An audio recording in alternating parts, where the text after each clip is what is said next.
Hai semua, selamat bertemu kembali dalam kelas Maya Biologi KSSM tingkatan 4. Apa yang kita nak belajar pada hari ini? Kita masih lagi dalam bab 10, pengangkutan dalam manusia dan haiwan. Topik yang kita akan belajar pada hari ini ialah 10.2 sistem peredaran manusia. Pada akhir pembelajaran nanti, cikgu harap pelajar dapat memerihalkan komponen sistem peredaran manusia, iaitu jantung, salur darah dan darah. Yang kedua, dapat menerangkan komposisi darah, iaitu plasma dan sel darah. Yang ketiga, dapat membanding dan membezakan antara jenis salur darah, iaitu arteri, vena dan kapilari. Seterusnya, dapat melabel struktur jantung manusia dan salur darah yang berkaitan. Dan yang akhir sekali, dapat memerihalkan fungsi bahagian jantung. Jom kita belajar sama-sama. Kita akan mulakan kelas kita dengan melihat 3 komponen utama dalam sistem peredaran darah. Yang pertama ialah jantung. Jantung bertindak sebagai pam. Memandangkan ini merupakan organ yang berotot, maka pengecutan dan pengenduran otot jantung akan membolehkan darah diedarkan ke seluruh badan. Yang kedua ialah darah. Kalau anda masih ingat lagi, darah sebenarnya merupakan tisu penghubung dan ianya terdiri daripada plasma, sel darah seperti sel darah putih, sel darah merah dan juga platelet. Darah juga bertindak sebagai medium pengangkutan, contohnya untuk mengangkut nutrien dan juga bahan kumuh. Dan akhir sekali, salur darah kita tahu ada 3 salur yang utama, arteri, kapilari dan vena, di mana salur darah berperanan untuk mengangkut darah ke seluruh tisu badan. Sekarang kita akan lihat struktur jantung dengan lebih dekat lagi. Tahukah anda bahawa jantung mula berdegup dalam lingkungan 5 hingga 6 minggu kehamilan dan sehinggalah kita menghembuskan nafas kita yang terakhir, jantung tidak pernah berhenti berdegup. Jantung terletak di antara peparu dalam rongga toraks dan saiznya hanyalah sebesar genggaman tangan kita. Memandangkan jantung merupakan organ yang berotot, ianya terdiri daripada tisu-tisu dan juga sel otot kardium. Maka sel sudah tentu memerlukan oksigen dan nutrien dan perlu menyingkirkan bahan kumuh. Oleh itu, terdapat arteri koronari yang bertanggungjawab untuk mengangkut darah beroksigen ke tisu jantung. Pada masa yang sama, terdapat vena koronari yang mengangkut darah terdioksigen dari tisu jantung. Ingat, pemendapan kolesterol dalam arteri koronari inilah yang akan menyebabkan arteri koronari tersumbat dan menyebabkan penginfarkan myokardium, iaitu serangan jantung. Sekarang kita akan lihat struktur-struktur jantung kita. Ingat, apabila kita dapat gambar struktur jantung, kita pastikan dulu yang mana satu bahagian kiri dan bahagian kanan jantung. Ingat, bahagian kanan kita merujuk kepada bahagian kiri jantung, manakala bahagian kiri kita merujuk kepada bahagian kanan jantung. Kita sudah pun belajar sebelum ini, jantung manusia mempunyai 4 ruang, iaitu kita ada atrium kiri, ventricle kiri, atrium kanan dan ventricle kanan, di mana bahagian kiri dan kanan jantung dipisahkan oleh struktur yang dikenali sebagai septum.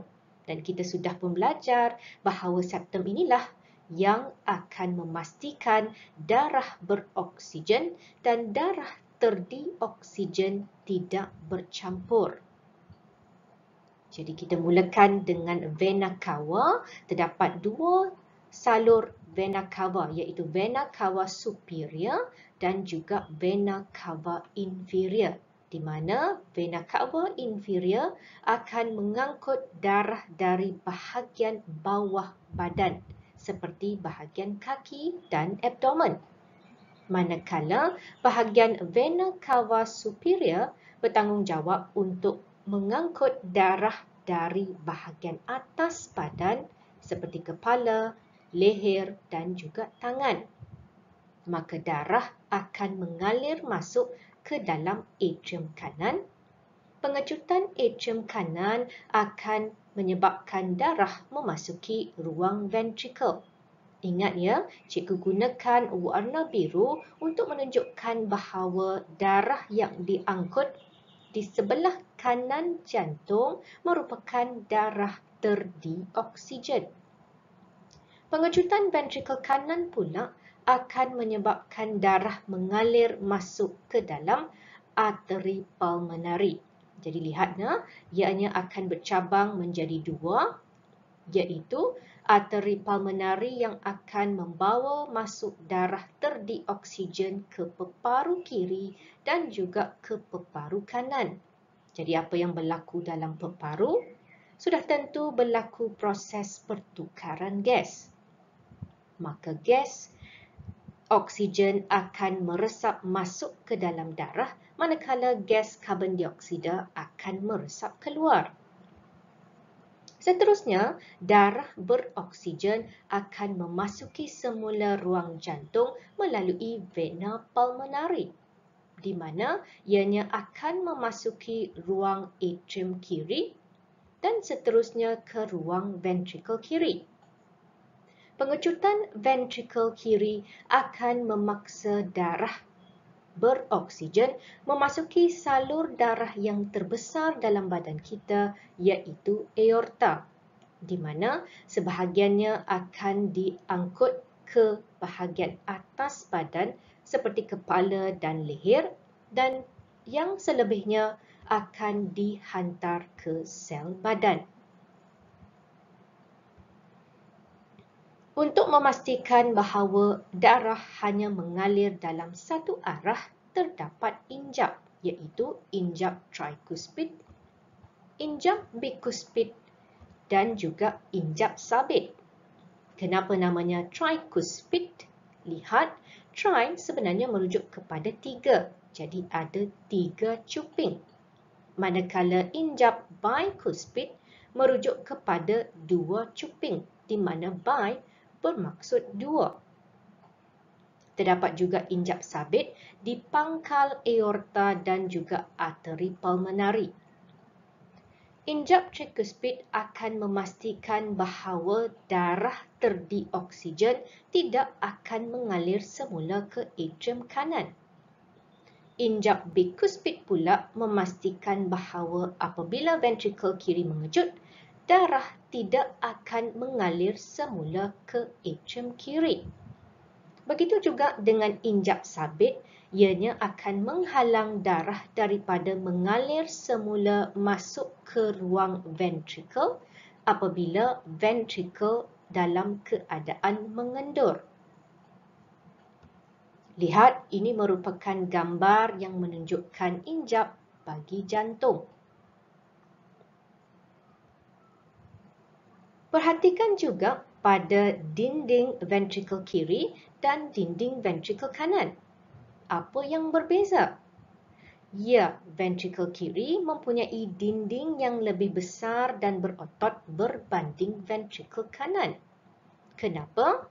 Kita perlu ingat bahawa pengecutan ventricle kiri akan memaksa darah beroksigen untuk dihantar ke seluruh badan kita. Manakala darah dari ventricle kanan hanya akan ke peparu yang terletak berdekatan. Maka dinding ventricle adalah lebih tebal, iaitu ventricle kiri lebih tebal berbanding ventricle kanan untuk menghasilkan daya pengecutan yang lebih tinggi. Lihat, ini merupakan animasi yang menunjukkan pengecutan dan pengenduran otot jantung. Cuba perhatikan injap-injap. Injap ini akan buka dan tutup dan memastikan bahawa darah hanya mengalir dalam satu arah. Seterusnya, kita lihat pula komposisi darah manusia. Siapa yang boleh beritahu cikgu dari mana datangnya darah? Bahagian badan mana yang menghasilkan darah? Jawapannya ialah tulang. Ya, tulang kita iaitu bahagian tengah tulang terdiri daripada sumsum tulang dan dari sumsum tulang inilah datangnya darah, iaitu sel darah merah yang juga dikenali sebagai eritrosit, platelet dan juga sel darah putih iaitu leukosit. Jadi kalau kita nak melihat komposisi darah kita, kita boleh melakukan proses atau kaedah emparan. Jadi lihat, ini merupakan keadaan darah sebelum emparan. Darah akan dimasukkan ke dalam mesin emparan di mana melalui kaedah ini darah akan diputarkan dengan laju dan tarikan graviti akan menyebabkan bahan-bahan yang lebih berat turun ke bawah. Maka inilah yang kita akan dapat akhirnya nanti selepas kaedah emparan dijalankan. Lihat, darah terdiri daripada 3 bahagian utama di mana 55% daripada komposisi darah merupakan plasma yang juga dikenali sebagai cecair kuning. Kurang daripada 1% adalah leukosit yang merujuk kepada sel darah putih dan juga platelet. Dan selebihnya iaitu lebih kurang 45% merupakan sel darah merah ataupun eritrosit. Darah boleh dibahagikan kepada 2 komponen iaitu plasma darah dan komponen sel di mana plasma darah terdiri daripada air, protein plasma, bahan terlarut, hormon dan juga enzim. Lihat gambar yang ditunjukkan, bahagian yang berwarna kuning ataupun cecair kuning inilah merujuk kepada plasma darah. Komponen sel pula terbahagi kepada 3, iaitu sel darah merah yang juga dikenali sebagai eritrosit, platelet dan juga sel darah putih, di mana nama lain bagi sel darah putih ialah leukosit. Sel darah putih pula boleh dibahagikan kepada granulosit dan agranulosit. Apa yang berbeza antara granulosit dan agranulosit? Lihat contoh sel granulosit dan agranulosit. Contoh granulosit ialah basophil, eosinofil dan juga neutrophil. Manakala contoh agranulosit adalah limfosit dan monosit. Perhatikan sel-sel yang ditunjukkan, apa yang berbeza antara granulosit dan agranulosit. Nama pun ialah granulosit di mana terdapat granule. Kalau anda perhatikan pada sitoplasma granulosit, ianya mengandungi vesikel-vesikel kecil yang disebut sebagai granule. Manakala untuk agranulosit, ianya tidak mempunyai granule. Sekarang kita akan lihat pula kepada struktur dan juga ciri-ciri sel. Lihat sel darah merah, kita semua sedia maklum bahawa eritrosit berbentuk dwicekung. Platelet pula merupakan cepisan sitoplasma sel di sumsum tulang dan kedua-dua eritrosit dan platelet tidak mempunyai nukleus. Apa pula ciri-ciri sel darah putih? Sel darah putih tidak mempunyai bentuk yang tetap. Tapi ingat, leukosit mempunyai nukleus, tetapi tidak mempunyai hemoglobin. Hemoglobin hanya terdapat dalam sel eritrosit. Tempoh hayat bagi leukosit adalah kurang daripada 5 hari. Sekarang kita lihat pula struktur bagi basofil, eosinofil, neutrofil, limfosit dan juga monosit. Ingat, anda mesti boleh kenal pasti dan namakan sel-sel ini.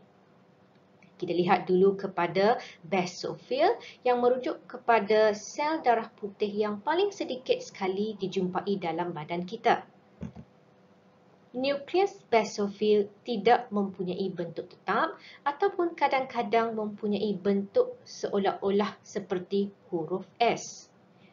Lihat pula kepada eosinofil. Eosinofil nukleusnya terdiri daripada dua cuping. Cuping di sini merujuk kepada bahagian yang membengkak, seperti cuping telinga kita. Jadi eosinofil ada dua cuping. Berapa pula cuping yang ada pada nukleus neutrofil? Bagi neutrofil, nukleusnya boleh terdiri daripada 2 hingga 5 cuping. Bagi limfosit pula, nukleusnya adalah sangat besar dan sitoplasmanya hanya sedikit. Manakala akhir sekali bagi monosit, nukleusnya berbentuk bujur ataupun macam kacang. Tadi kita sudah pun lihat bahawa plasma darah terdiri daripada komponen-komponen seperti air, protein plasma, bahan terlarut dan juga hormon dan enzim. Jadi kita lihat satu persatu, hampir 90% daripada plasma darah sebenarnya merupakan air. Jadi apa kepentingan air dalam plasma darah? Air merupakan medium pengangkutan dan juga bertindak sebagai pelarut. Kita sudah pun belajar ciri-ciri air iaitu ianya merupakan molekul yang berkutub. Maka ia boleh bertindak sebagai pelarut universal. Dapat melarutkan gas respirasi, ion, hasil pencernaan dan juga bahan perkumuhan. Plasma darah juga mengandungi protein plasma. Ada 3 jenis protein plasma iaitu fibrinogen berfungsi untuk pembekuan darah, albumin dapat mengawal tekanan osmosis darah dan yang ketiga, globulin merupakan sejenis antibodi yang terlibat dalam pertahanan badan. Apa pula bahan-bahan terlarut yang terdapat dalam plasma darah? Plasma darah mengandungi nutrien, bahan puangan dan gas respirasi. Nutrien seperti glukosa merupakan bahan yang membekalkan tenaga, menggalakkan pertumbuhan dan juga dapat mengekalkan kesihatan. Manakala bahan buangan seperti urea merupakan bahan toksik yang perlu disingkirkan daripada badan. Gas respirasi ialah karbon dioksida dan juga oksigen. Terdapat juga hormon dan enzim dalam plasma darah. Apa itu hormon dan apa pula fungsi enzim? Hormon mengawal aktiviti fisiologi dalam badan manakala enzim terlibat dalam proses metabolisme sel. Sekarang kita akan belajar pula tentang sel eritrosit, iaitu sel darah merah. Adakah anda tahu bahawa sel eritrosit mempunyai jangka hayat selama 120 hari? Ya, jauh lebih lama berbanding sel darah putih. Dan akhirnya akan dimusnahkan di organ hati dan limpa. Jadi apakah ciri-ciri istimewa yang ada pada eritrosit yang membolehkannya mengangkut oksigen ke sel-sel badan? Lihat, antaranya ialah sel darah merah mempunyai membran plasma yang kenyal. Kenapa perlu kenyal? Ini adalah supaya sel darah merah dapat bergerak melalui salur kapilari darah yang kecil. Yang kedua, sel darah merah mempunyai bentuk cakra Dwi-Jacob. Ini akan meningkatkan jumlah luas permukaan perisi padu dan seterusnya meningkatkan kadar pertukaran gas respirasi. Yang ketiga, sel darah merah tidak mempunyai nukleus. Ingat ya, pada awal pembentukan sel darah merah, ianya mempunyai nukleus. Tetapi apabila ianya sudah matang, nukleus akan merosot. Kenapa? Apabila tiada nukleus, maka sel darah merah dapat memuatkan lebih banyak hemoglobin. Lebih banyak hemoglobin bermaksud terdapat mengangkut lebih banyak oksigen ke sel badan. Dan yang akhir sekali, sel darah merah mengandungi hemoglobin. Jadi apa itu hemoglobin? Hemoglobin merupakan protein yang mengandungi kumpulan heme. Dan kumpulan heme pula mengandungi atom ferrum. Dan atom ferrum inilah merupakan tapak penggabungan oksigen. Ingat, oksigen akan bergabung dengan hemoglobin untuk membentuk oksihemoglobin. Tetapi apabila tekanan separa oksigen adalah rendah, iaitu di sel-sel badan, oksihemoglobin akan terurai semula kepada oksigen dan juga hemoglobin. Sebelum ini, kita sudah pun belajar jenis-jenis sel darah putih di mana leukosit dapat dibahagikan kepada granulosit iaitu yang mempunyai granul dan agranulosit di mana sitoplasmanya tidak mengandungi granul. Jadi apakah fungsi sel darah putih? Kita lihat dulu untuk sel basophil. Basophil menghasilkan heparin di mana heparin ini membantu untuk mencegah pembekuan darah. Ingat, darah mestilah sentiasa dalam keadaan cecair. Jadi, jika berlaku darah beku, ianya boleh bergerak dan seterusnya menyumbat salur darah yang halus. Eosinofil pula bertanggungjawab untuk menangani masalah keradangan dan juga tindak balas alergi, di mana eosinofil akan membebaskan enzim. Neutrofil pula akan melakukan proses fagositosis, di mana ianya akan menelan sel bakteria dan sel atau tisu yang mati akibat luka. Lihat gambar yang ditunjukkan, ini merupakan nanah iaitu cecair kuning yang menunjukkan terdapat jangkitan. Jadi, tahukah anda selain daripada bakteria, nanah juga sebenarnya terdiri daripada sel-sel neutrofil. Apa pula fungsi monosit? Monosit juga merupakan sejenis fagosit. Bermaksud, ianya juga menjalankan proses fagositosis. Lihat gambar yang ditunjukkan, pseudopodium diunjurkan untuk memerangkap, menelan dan seterusnya memusnahkan bakteria atau patogen. Akhir sekali, kita lihat untuk limfosit. Limfosit penting untuk menghasilkan antibodi. Dan antibodi inilah yang akan memusnahkan bakteria maupun virus yang memasuki badan. Limfosit juga menghasilkan antitoksin terhadap toksin yang dihasilkan oleh patogen. Lihat gambar yang ditunjukkan, untuk kita melawan coronavirus, badan kita juga perlu menghasilkan antibodi. Komponen ketiga dalam sistem peredaran darah ialah salur darah. Perhatikan gambar yang ditunjukkan, kita ada 3 salur darah yang utama iaitu arteri, kapilari darah dan juga vena. Jadi apakah fungsi arteri, kapilari darah dan juga vena? Kita tahu salur darah berperanan untuk mengangkut darah. Jadi arteri akan mengangkut darah keluar dari jantung dan seterusnya ke sel-sel badan, di mana arteri yang utama dan yang paling besar merujuk kepada aorta. Arteri pula akan bercabang untuk membentuk arteriol yang lebih kecil dan bercabang lagi untuk membentuk jaringan kapilari darah. Dan jaringan kapilari darah pula akan bercantum semula untuk membentuk venule dan akhirnya vena. Jadi vena berperanan untuk mengembalikan darah semula ke jantung, di mana vena utama yang mengembalikan darah ke jantung ialah vena cava. Lihat pada struktur arteri, kapilari darah dan juga vena.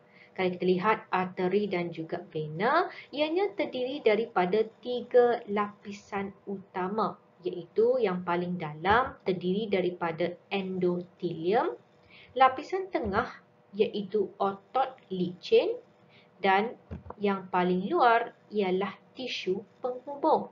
Manakala untuk kapilari darah, dindingnya hanyalah setebal satu sel. Jadi kita akan buat perbandingan antara ketiga-tiga salur darah ini. Kita lihat dulu kepada dindingnya. Jadi perhatikan kepada gambar yang ditunjukkan. Bagi arteri, ianya mempunyai dinding yang tebal, berotot dan kenyal. Bagi kapilar darah, memandangkan ianya hanyalah setebal satu sel, ianya tidak berotot dan juga tidak kenyal. Dan untuk vena, ianya nipis, kurang berotot dan kurang kenyal. Lumen pula bagi arteri adalah kecil dan bagi kapilari darah adalah yang paling kecil dan untuk vena ianya adalah besar. Injap kita tahu penting untuk memastikan darah mengalir dalam satu arah. Adakah arteri mempunyai injap? Tidak. Kecuali injap sabit di pangkal aorta dan juga arteri pulmonari, iaitu dalam struktur jantung. Kapilari juga tidak mempunyai injap, hanya vena sahaja yang mengandungi injap untuk memastikan darah mengalir sehala. Tekanan darah dalam arteri sudah tentu adalah tinggi kerana ianya mengangkut darah keluar dari jantung, di mana pengecutan otot ventrikel akan menghasilkan daya pengecutan yang tinggi. Maka darah yang keluar adalah bertekanan tinggi. Dan apabila ianya memasuki kapilari darah, tekanannya akan semakin berkurang. Jadi tekanan darah dalam kapilari darah adalah rendah dan dalam vena adalah sangat rendah. Satu ciri istimewa yang terdapat pada aorta ialah aorta kita tahu merupakan arteri utama yang menerima darah dari jantung. Maka ianya perlu menerima darah yang bertekanan tinggi. Jadi untuk mengelakkannya daripada pecah, aorta boleh mengembang dan juga mempunyai dinding yang kenyal.